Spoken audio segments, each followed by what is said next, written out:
I stand with them. You stand with Yes. them? In what way? In any way possible. You stand with the fact that someone has threatened to kill and not treat a Jewish patient? All right, and what about all the kids that Jews have killed? What an insane 30 hours it has been. I'm going to update you on everything surrounding the video that shocked the world. But just before I get into it, I want to thank the almost 30,000 of you who have already signed and shared my petition at terrordoctor.com, calling for real, tangible action, not just words and fake promises in the fallout of this chilling story.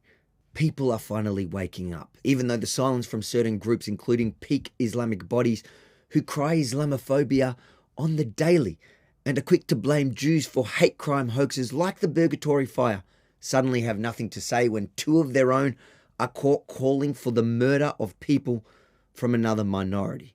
And those Islamic organisations are not alone. Far left-wing politicians like Lydia Thorpe and Marine Faruqi, who rant and rave about racism, are nowhere to be seen. And don't get me started on Senator Fatima Payman, who we've all become used to screeching hysterically about attacks on Muslims that often aren't even real.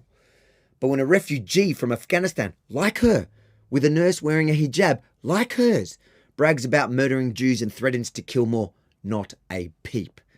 They've all been exposed as frauds and can never be taken seriously again. But even many of those people who did speak out from the left, like the Prime Minister, couldn't bring themselves to cite the ideology behind the hate. A problem they don't seem to have when the perpetrators are white supremacists. Ironically, the only people who had direct, precise condemnation of the threat and a total support of the Australian Jewish community were people like Pauline Hanson, who all those who I just mentioned love to condemn as the racist. The perpetrators in this case were not Islamic extremists sitting in some radical mosque. They were nurses paid to care for patients in an Australian public hospital. You know what? Oh, shit. How are you, man? Good, how are you, my man? Pretty good. Are you a nurse, a doctor? I'm a doctor, my man. A doctor? For what? In hospital. What about you? Where you from? I'm from Israel, from the Holy Land. You know what? I'm gonna be really honest with you. All right. I'm gonna be really honest with you. You actually got a really, really beautiful eyes. Thank you, man. I'm so upset that you're Israeli. Like, eventually you're gonna get killed and you're gonna go to Jahannam, inshallah. Like, these pretty eyes, they should stay in this world for longer. Why do you think? Why do you think I'm gonna get killed? It's Palestine's country, not Hello, your country. You piece how are of you? shit. What's your name? One day, your time will come and you will die the most.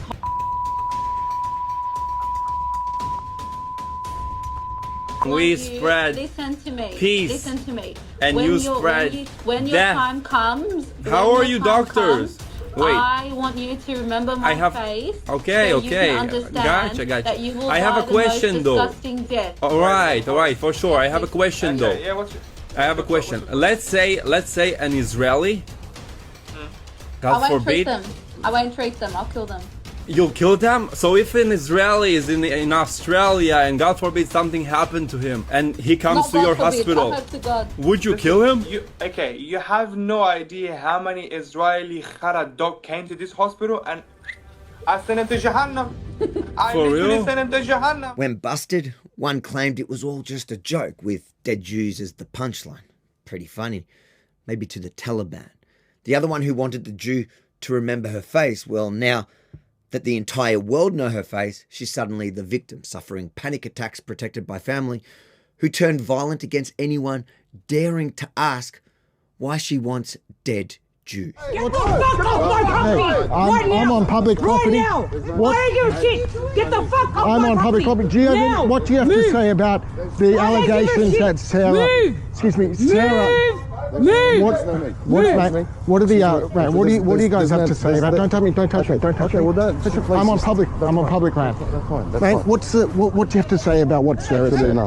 Why not? Because no one is welcome to my house. Why is she threatening to kill Israeli people? She's admitted to killing Israeli people, man. Was I on the phone?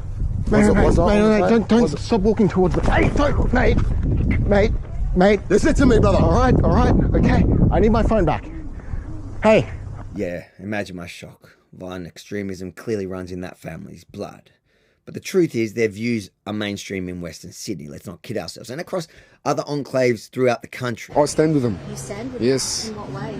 In any way possible. You stand with the fact that someone has threatened to kill and not treat a Jewish patient? All right, and what about all the kids that Jews have killed? That's why they're so comfortable expressing themselves that way. Everybody in their friendship circle, their neighborhood, and yes, even their hospital talks like that. By the way, the intolerance is not just against Israelis or Jews. My inbox and comment section have been inundated with Aussies who have been discriminated against when they visited that particular hospital. But guess what? All the complaints by either the public or healthcare workers who were trying to raise the alarm were not only ignored, but the governing bodies sanctioned those who dared to speak out. Listen to this non-Jewish midwife's story. See, the thing is this, I raised the alarm about this not long after October 7th happened, when nurses and midwives were chanting from the river to the sea while wearing New South Wales Health uniforms. I wrote an open letter to nurses and midwives explaining that this chant is a call for the annihilation of Jews and that they should not be shouting this genocidal chant, let alone whilst wearing New South Wales Health uniform. I also had meetings with APRA asking for something to be done about it in terms of regulation. But instead, what happened is this. APRA and the HCCC received 8 complaints about me, mostly about the post that I wrote, asking to have me deregistered. Whilst initially those complaints were dismissed, 2 of the complainants went on to ask for the review of the outcome, causing the HCCC to investigate and place formal corrective comments on my registration, all without my knowledge and without giving me my legal right to reply to these complaints. When I shared on Instagram about the rubbish complaints I was getting, all because I called on APRA to implement repercussions for staff who were wearing hospital uniforms while screaming out genocidal chants, not only did I have these formal corrective comments on my registration, but the sharing of what I was dealing with on Instagram with the people that followed me resulted in me getting a letter that mentioned consequences of jail time or demerit points. Now, this resulted in me needing lawyers to take it on to have those corrective comments removed from my registration and to get a formal apology from the HCCC for all of this nonsense and a clear statement that there was no threat of jail. But do you see what happened here? Do you see the double standards? I asked for the end of a genocidal chant by New South Wales Health staff while wearing their uniforms. Instead, I get formal corrective comments and threats of jail time. Then, New South Wales Health nurses actually make genocidal threats in black and white and claim that they've already started the process. Today I've spoken to a few doctors who, out of fear, don't want to go public, but they all agree that yesterday's shocking video of nurses in uniform brazenly calling to murder Jews was a culmination of having zero consequences for registered professionals participating in any racist behaviour, including a group who formed just after the brutal October 7 attack. And a group of colleagues of mine formed Nurses and Midwives for Palestine in October 2023. Maintain your rage. Continue to stand up to ensure these Zionist terrorists and their reprehensible actions are held to account. Maintain your rage against these Zionist terrorists. Let that sink in from a group who formed before Israel even had the chance to mourn, let alone respond to the largest loss of Jewish life in a single day since the Holocaust. And he's definitely not alone. They have spent almost a year and a half marching the streets in their scrubs against Jews.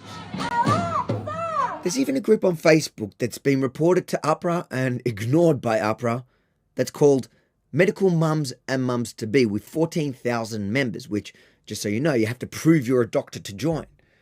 It was designed to be a networking group for doctors, with many Jewish doctors joining. Well, since October 7, 2023, it's turned into an anti-Semitic cesspool, with most Jews, at least those daring to defend themselves, being kicked out. So anyone paying attention is not surprised that here we are in 2025 with a couple of nurses from Western Sydney being caught saying the quiet part out loud, and the government making some promises that, even if fulfilled, doesn't go near far enough. So if you haven't done so already, head to terrordoctor.com to sign and share the petition, which demands 5 things. The first, already done. Name and shame the pair, Ahmed Nadir and Sarah Abu Lebde.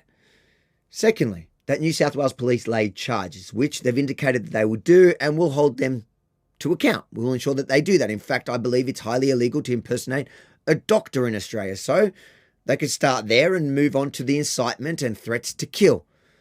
3, deregister them immediately. It's not good enough for them to just simply stand down these nurses from New South Wales Health. They need to be completely stripped of their registration so that they never are able to see a patient in this country again. And there's no reason why that can't happen today.